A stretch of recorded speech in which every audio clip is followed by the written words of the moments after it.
Good morning. ఏమర్థమైంది ఇక్కడ?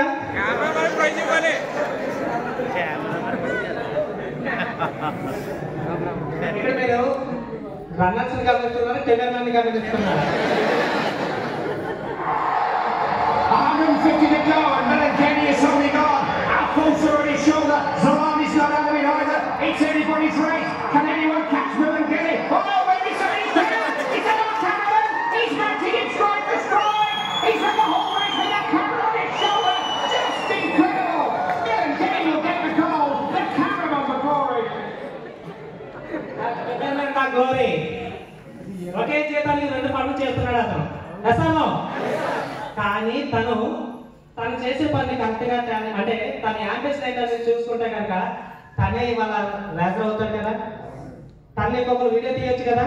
కానీ వీడియోగ్రాఫర్ అనేది మా ఇంట్లో ఫిక్స్ అయిపోయింది బలంగా. నాది జాబ్, నేను ఎంప్లాయీ అనేది ఫీల్ అయిపోయారు కాబట్టి వాళ్ళు నేను చేసే ప్రొఫెషన్లో ఉండిపోతే కనుక వెస్టేజ్లోనే కాదండి, ఎందులోనే సక్సెస్ కాదు. ఫస్ట్ మన టాలెంట్ ఏంటనేది మనకి తెలియాలి. టాలెంట్ చంపేసుకుని బ్రతుకుతున్నాం చాలా మంది. ఇక్కడ తన టాలెంట్ ఏంటండి? మీరు చూస్తే వాళ్ళు రన్నింగ్ చేసే వాళ్ళకంటే ఫస్ట్ ఆ లైన్ క్రాస్ చేసింది ఎవరు? తను మర్చిపోయాడు ఆ విషయాన్ని. తన ప్రొఫెషన్లో నిమగ్నం అయిపోయాడు.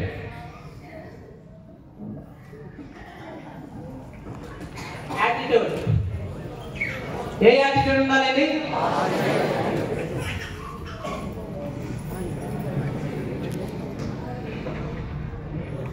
సర్కిల్.